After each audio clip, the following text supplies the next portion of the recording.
क्यों? अगर मैं सोचता हूँ कि इस चैनल की शुरुआत मैंने क्यों की, इसका पर्पस क्या है, अगर एक पर्पस तय करना हो, बाकी पर्पस तो सारे होते ही हैं।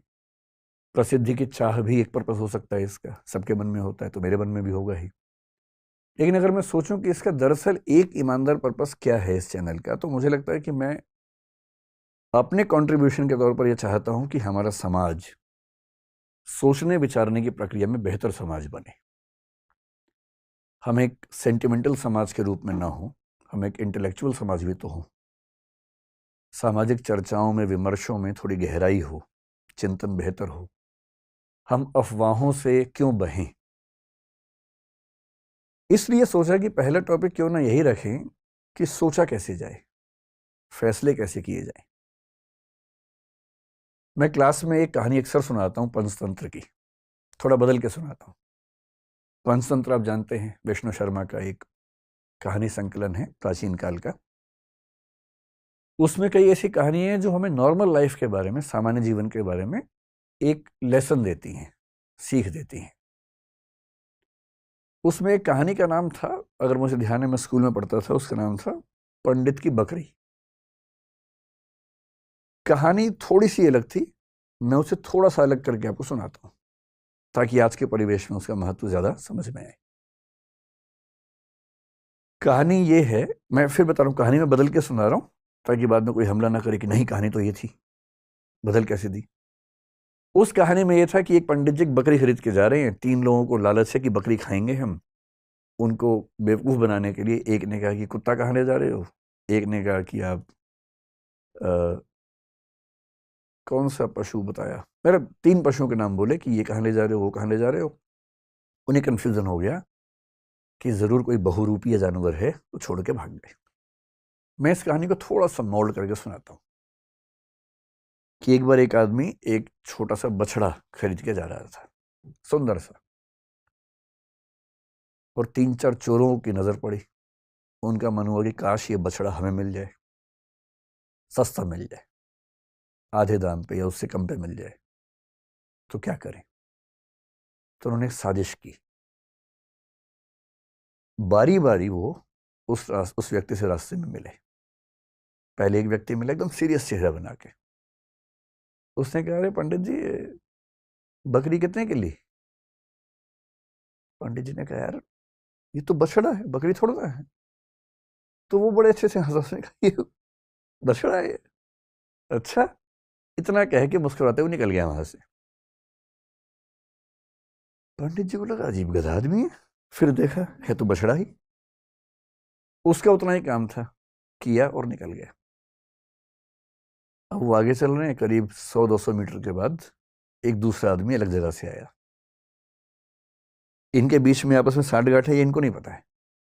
दूसरा आदमी आया और आते बोला, वाह पंडित जी, कितनी मोटी बकरी है, एकदम बछड़ा लग रही है देखने में तो।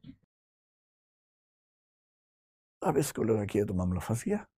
ध्यान से देखा, बोला नहीं यार, मैं तो बछड़ा ही लाया हूं। बोला वही तो मैं कह रहा हूं, देखने में लग रहा है एकदम, लेकिन है मोटी बकरी। ये कह के वो भी निकल गया।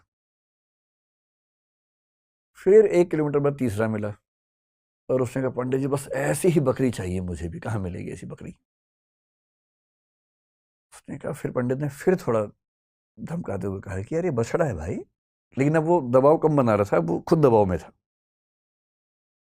तो वो भी ठहाका मार के ऐसा बोला, बछड़ा ऐसा होता है, अच्छा, ये करके चला गया।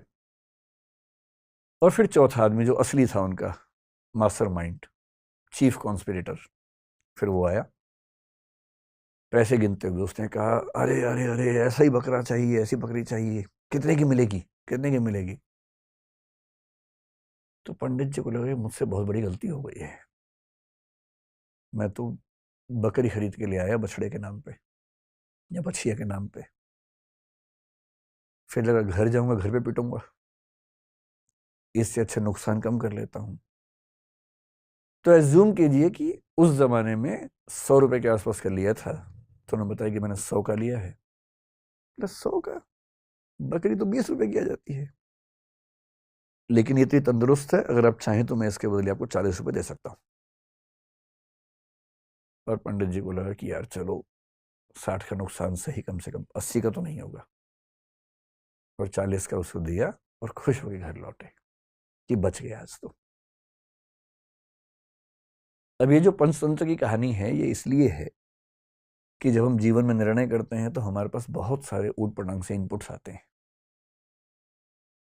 और यदि आप बहुत समझदार इंसान नहीं हैं तो इस बात का पूरा खतरा है कि कोई ना कोई कभी ना कभी आपको बेवकूफ़ बना ही देगा। और हम जिस दौर में हैं, हम तो व्हाट्सएप यूनिवर्सिटी के दौर में हैं। सारा ज्ञान ही वहाँ से आता है। सोशल मीडिया, आप लोग मोबाइल फ़ोन के मरीज़ हो चुके होंगे मेरे ख्याल से। मैं भी आधा मरीज़ हूँ, आप भी होंगे ही। आप तो नई जनरेशन के लोग हैं, ज़्यादा मरीज़ होंगे। बिना वजह के मोबाइल फ़ोन खोल लेते होंगे, फिर उस पर करते रहते होंगे ऐसे ऐसे। रील देख रहे हैं तो रील ही देख रहे हैं, शॉर्ट्स देख रहे हैं तो शॉर्ट्स ही देख रहे हैं, मन ही नहीं भर रहा है। फ़ोन देखते देखते थक गए और फ़ोन रखा और 1 मिनट के बाद फिर फ़ोन उठा लिया कि थक गए हैं, क्योंकि डोपामाइन रिलीज होता है आजकल फ़ोन देखने से। ये एडिक्शन है, खतरनाक एडिक्शन है। और हर वीडियो में कुछ ना कुछ मैसेज कन्वे हो रहा है। इंफॉर्मेशन इतनी ज़्यादा कभी नहीं आई हमारे आसपास जितनी आजकल आ रही है, और वो भी ऑडियो विजुअल फॉर्मेट में आ रही है। अखबारों के दौर में लिखित सूचना आती थी, केवल साक्षर लोग पढ़ते थे, बाकी पढ़ते ही नहीं थे। आज के दौर में ऑडियो है, विजुअल है, टेक्स्ट है, हर भाषा में है। कोई व्यक्ति बच ही नहीं सकता। और अगर किसी समूह के पास ताकत हो, उसके पास 10,000 ऐसे बेरोजगार हों जिनको काम दिया जाए कि दिन में 500-500 मैसेज भेजने, हर मैसेज के बदले 2 रुपये मिलेंगे, तो कोई समूह पूरे समाज को अपने तरीके से सोचने के लिए मजबूर कर सकता है। महाभारत का सोच के देखिए। महाभारत का युद्ध है, एक तरफ पांडव हैं, एक तरफ कौरव हैं। पांडवों के साथ में कृष्ण है। नैतिकता के लिए जरूरी है कि पांडव जीतें और कृष्ण इस पूरी योजना के साथ वहां पर हैं। पर पांडव जीत नहीं पा रहे, जिसके कई कारणों में से एक ये है कि कौरवों की सेना में द्रोणाचार्य भी हैं, उनका पुत्र अश्वत्थामा भी है। द्रोणाचार्य गुरु तो पांडवों के भी हैं, कौरवों के भी हैं, पर वो राजधर्म का पालन कर रहे हैं क्योंकि वो जिस राज्य के साथ हैं उसके साथ खड़े हैं। पांडवों की सेना उनको हरा नहीं पा रही है, और अंत में कृष्ण को समझ में आता है कि पांडवों को जितवाने के लिए कुछ कूटनीति का सहारा लेना होगा। कृष्ण कूटनीति के शिखर हैं। वो युधिष्ठिर से एक बात कहते हैं, पर युधिष्ठिर तैयार नहीं है एक गलत बात कहने के लिए। और अंत में कृष्ण अपनी पूरी कूटनीतिक ताकत का इस्तेमाल करके सिचुएशंस बनाते हैं।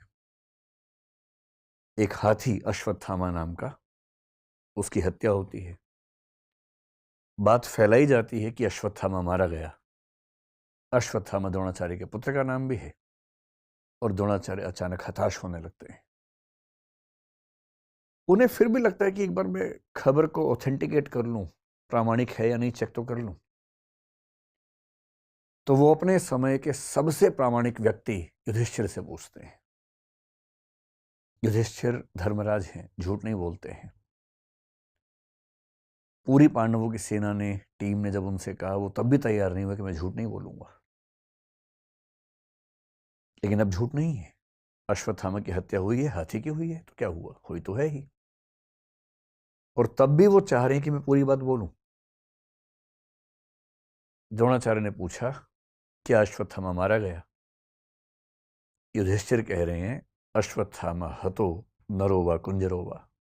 अश्वत्थामा मारा गया, आदमी था या हाथी था। लेकिन जैसे ही नरो वा कुंजरो वा कह रहे हैं, ठीक उसी क्षण में बहुत तेज शंख बजता है कृष्ण का, और उस शंख की आवाज में द्रोणाचार्य सुन नहीं पाते पूरी बात। और क्योंकि वो सुनते हैं सिर्फ इतना कि अश्वत्थामा मारा गया, वो हताश हो जाते हैं, हथियार छोड़ देते हैं, युद्ध भूमि में जमीन पर टिक के बैठ जाते हैं, और इसी क्षण का फायदा उठा के धृष्टद्युम्न उनकी हत्या कर देता है। मैं सोचता हूं कई बार कि द्रोणाचार्य इतने योग्य व्यक्ति थे, यदि मिस इन्फॉर्मेशन से या मैनिपुलेटिव इंफॉर्मेशन से उनको भी एक गलत तथ्य के प्रति आश्वस्त किया जा सकता था, तो आज के दौर में जब हर तरफ सोशल मीडिया के हमले हैं, कैसे कोई व्यक्ति सही फैसले करे? अगर द्रोणाचार्य उस आवाज को सुन पाते, नरो व कुंजरो वा, तो शायद उनका फैसला बदल गया होता, शायद युद्ध की कहानियां अलग होती। पर किस तरह से सूचनाएं पहुंचे, कौन सी सूचनाएं ठीक से न पहुंचने दी जाएं, कैसे कंटेक्स्ट से बात को हटा दिया जाए, अगर सूचना देने वाले इसमें माहिर हों तो समाज क्या करे, आम आदमी क्या करे, द्रोणाचार्य जैसा महान चिंतक क्या करे। और इसलिए कुछ बातें जो मुझे लगता है कि होनी चाहिए इस मसले पर। मैं तो अपना जीवन लगभग 2/3 जी चुका हूं, बाकी तो पता, भरोसा तो कल का भी नहीं है, लेकिन हाँ, अगर मैं भारत की सामान्य आयु के हिसाब से देखूं तो 2/3 जी चुका हूं। आप 1/3 वाले हैं, तो आपके जीवन में बड़े फैसले बाकी हैं। अधिकांश की शादी भी शायद नहीं हुई आप लोगों के ना, चेहरे ही बता रहे हैं आपके, चमक रहे हैं ना अभी। तो आपको बड़े फैसले करने हैं, और फैसला करना हर दौर में मुश्किल था, आज के दौर में सबसे मुश्किल है। तो कुछ सावधानियां कि जब आप फैसला करें जिंदगी में तो किन सावधानियों को बरतें ताकि गलतियां कम से कम हो। गलतियां उसके बाद भी होंगी, कौन है जो गलती नहीं करता है फैसले में? सब करते हैं, आप भी करेंगे, पर गलतियां कम हों, सही फैसले ज्यादा हों। मेरे एक फेवरेट दार्शनिक हैं Jean Paul Sartre, French philosopher हैं। उनके दर्शन का सार अस्तित्ववाद कहते हैं, एग्जिस्टेंशियलिज्म कहते हैं। उसका सार ये है कि अपनी जिंदगी की कहानी हम लोग खुद लिखते हैं, और किस चीज से लिखते हैं? अपने फैसलों से लिखते हैं, निर्णयों से लिखते हैं। आपने किसी परिस्थिति में क्या फैसला लिया, इससे आपके जीवन की आगे की कहानी लिखी जाएगी। इसलिए मुझे लगता है कि टॉपिक थोड़ा सा महत्वपूर्ण है। तो इसका नाम रख लेते हैं निर्णय। सही निर्णय लेने में क्या क्या सावधानियां होनी चाहिए, बेसिक सी बात इतनी सी है। जब आपके मन में कोई सवाल है तो सवाल पूछिएगा, पहले मैं अपनी बात रखता हूं, फिर आप सवाल पूछिएगा। जब भी कोई निर्णय लेने की प्रक्रिया में आप उतरते हैं, सबसे पहला स्टेप क्या है? सबसे पहला स्टेप है ये देखिए कि निर्णय की प्रक्रिया में उतरने से पहले आप निष्पक्ष और तटस्थ हैं या नहीं हैं। एक शब्द होता है तटस्थ, जिसको अंग्रेजी में बोलते हैं न्यूट्रल। तटस्थता को न्यूट्रलिटी बोलते हैं। इससे मिलता जुलता एक प्रसंग है निष्पक्ष, या निष्पक्षता कह लीजिए। इसको बोलते हैं इम्पार्शियल होना,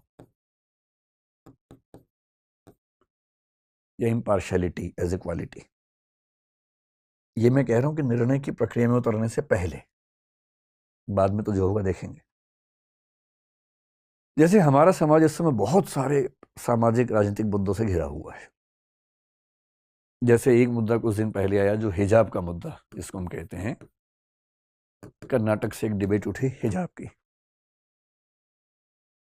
फिर एक मुद्दा आजकल चल रहा है यूनिफॉर्म सिविल कोड का, जो कि हो सकता है कि जल्दी ही किसी रूप में हमारे सामने आए। फिर पॉपुलेशन बिल के बारे में बात चलती है आजकल। उत्तर प्रदेश में आया भी था, और अभी कुछ और राज्यों में आने की बात है, शायद सेंटर में भी आए।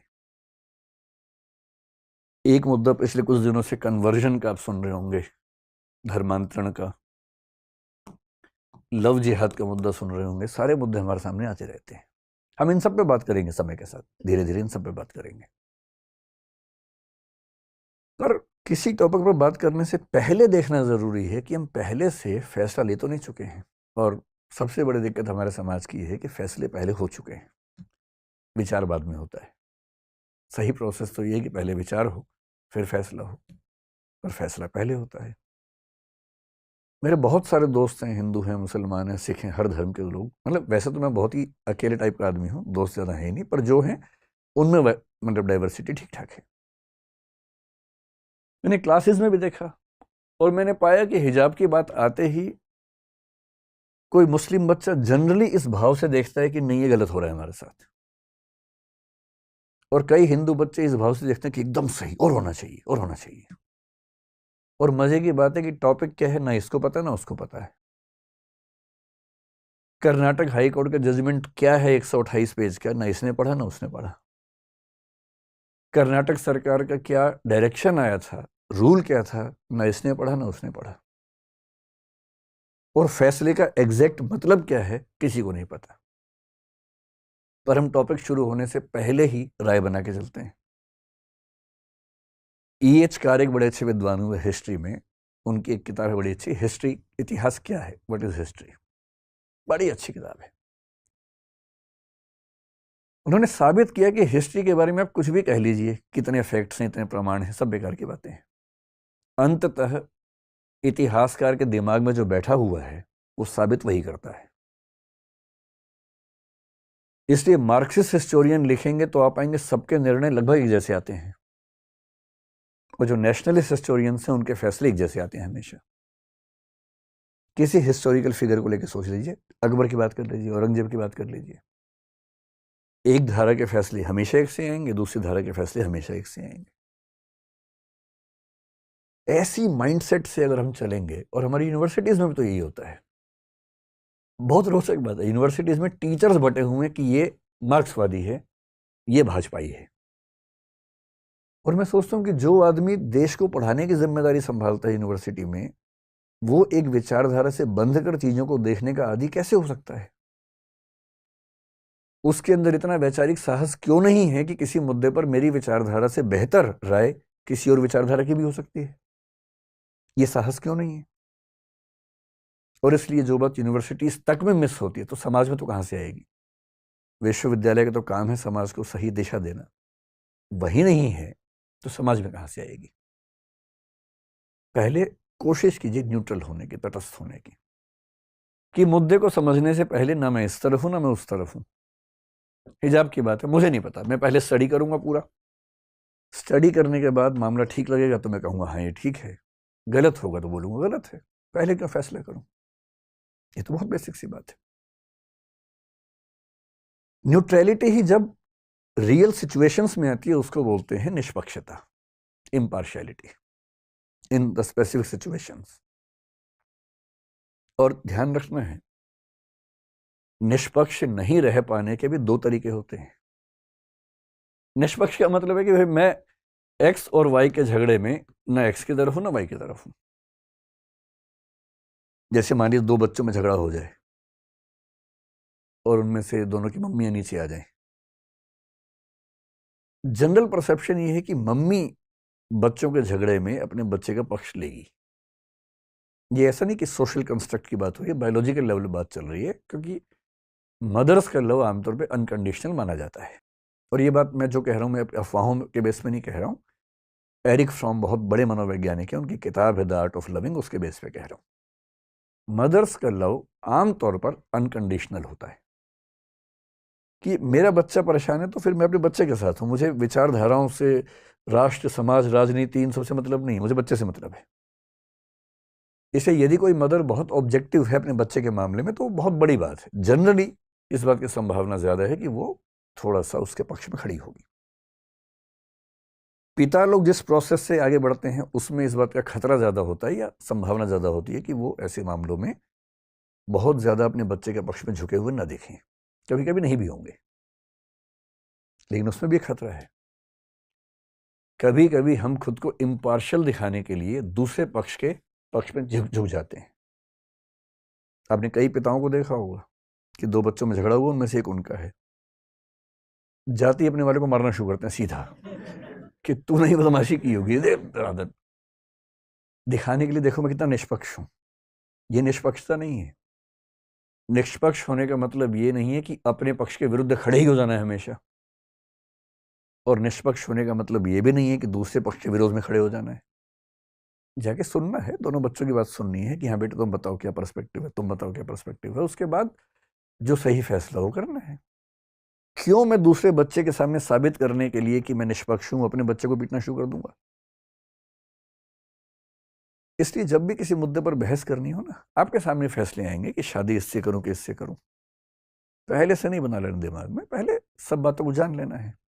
निष्पक्ष रहिए, तटस्थ रहिए, सब पक्षों को जानिए, फिर फैसला कर लीजिए।